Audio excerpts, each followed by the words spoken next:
Welcome to Books in Sum, your go-to for bite-sized book summaries. The NFT Handbook by Fortnow and QuHarrison Terry. The Non-Fungible Tokens Handbook is a crash course on the latest cryptocurrency craze. This analysis considers both the issue they were created to address and the investment and monetary potential they offer. Topics covered include the benefits of blockchain technology in combating online piracy, the differences between fungibility and scarcity, and the ins and outs of buying, creating, and trading NFTs. The Mona Lisa by Leonardo da Vinci is worth more than $800 million and is the reason many people visit the Louvre. This is because it is the only one of its kind in its specific location. In the technical community, unique items are referred to as non-fungible. The distinction between fungible and non-fungible assets is emphasized throughout the text. When something is fungible, it can be replaced by another of the same kind, while when it is non-fungible, it cannot. The Mona Lisa is a non-fungible asset because copies cannot claim the same history as the original. Value is determined by supply and demand. When supply is low and demand is high, prices rise. When it comes to digital assets like electronic files that are easy to copy, NFTs are the answer to the problem of establishing ownership.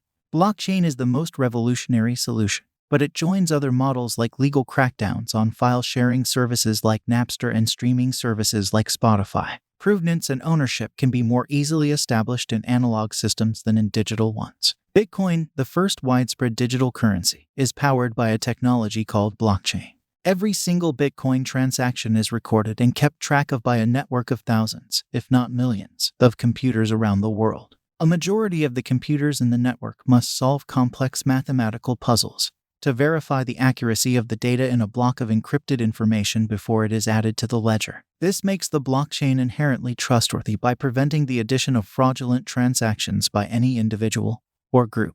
Other applications of blockchain technology include verifying the authenticity and rightful owner of digital assets. The Mona Lisa, for instance, is so unique that it can only be one of a kind, and reliable records show that it is indeed authentic. Up until recently, tracking down the original owner of a digital asset was a difficult task. Non-fungible tokens are extremely difficult to forge records of ownership of digital assets stored in a distributed ledger. Critics of NFTs point out that they are just certificates of ownership and not a real thing.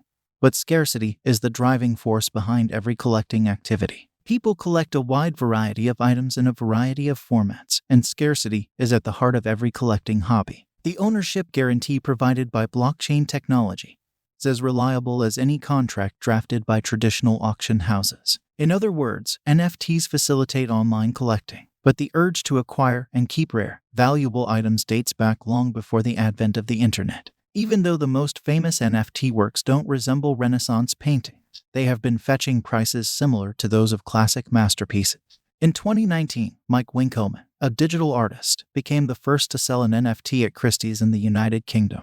The first 5,000 days of his Everdays project were featured in the $69 million sale of his work. Regular prices for the 10,000 randomly generated pixelated punks known as CryptoPunks can reach several $100,000. An NFT of one of the first Vine videos ever made sold for over $16,000, proving that online culture is ripe with potential collectibles. Tokens of ownership for essays, newsletters, or even tweets allow creators to monetize their work without putting it behind a paywall, and NFTs are altering the way digital work is funded. Tokens of ownership for digital works such as essays, newsletters, or even tweets are one example of how NFTs are altering the funding model for online content creation.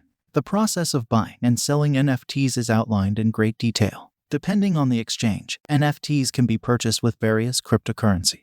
A cryptocurrency wallet, such as the one offered by Coinbase, is required for this purpose. After creating a wallet, you can buy Ethereum using your home currency. Each purchase made on OpenSea incurs a 2.5% fee. The author's rule of thumb is to only collect NFTs that speak to you, making the decision of which NFTs to buy a bit trickier. It's also wise to put together a varied assortment of items. Take a few days to shop around and read up on the latest in NFT discussion groups. If you're interested in a project, the creators are usually happy to talk about it and answer questions. Talk to other collectors to learn the ropes, and never put up more money than you can afford to lose. Connecting and verifying ownership of a cryptocurrency wallet is a prerequisite to completing an NFT. You can then give your collection a name and an icon by clicking on the My Collections tab.